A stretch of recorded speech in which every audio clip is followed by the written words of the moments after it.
မိမိပြောက်ပြောက်ညနေခင်းများအမှတ်တည်းမိမိထွေးထွေးနေခြင်းလာတော့ကိုမေတ္တာရှိကြောင်းပြောမိလိမ့်မယ်အသက်ကိုဘက်ကမရက်ပြီမဲ့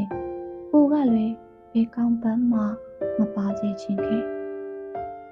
မိရင်လေးတစ်လုံးအသက်လှူနေတဲ့အချိန်လိုပါပဲစွန်တလာမီတော့လင်းစီခြင်းနဲ့ဇူရုံပေါ်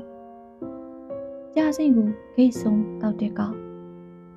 အဆွဲအလန်းတွေသိပ်ကြီးတဲ့အကြောင်းထိုင်နေကြဆိုင်ကစပွဲထိုးလေးကိုမေးပါ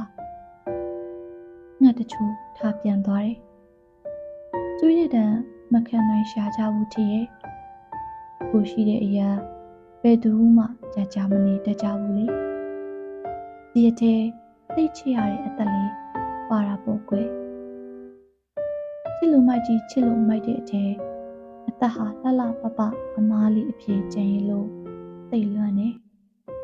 သိလွမ်းနေပါတယ်36လကစိတ်တွေဘယ်စီလွှင့်ရပါမလဲအသက်ရဲ့ကျုံမဲ့သူအသက်မဟုတ်ရင်ကိုဟာမျောနေအောင်မယ်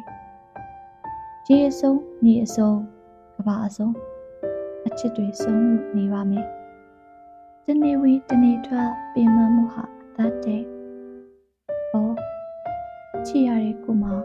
ဟာတတာဘယ်လိုလုပ်ပြောရပါမလဲနော်ချစ်ကြောင်ကြိုက်ကြောင်ပြောပြီးမှဝေးရတာကိုလို့ယူဆရင်အသက်နဲ့လွဲခဲ့တာအတိတ်ကဝှက်လို့ဖြေမိမယ်ဒီလောက်ပါပဲကွယ်ဒီလောက်ပါပဲသပင်စုအနှက်လေးတွေ့တဲ့အခါနှကန်းနေတာရဲလေးတွေ့တဲ့အခါ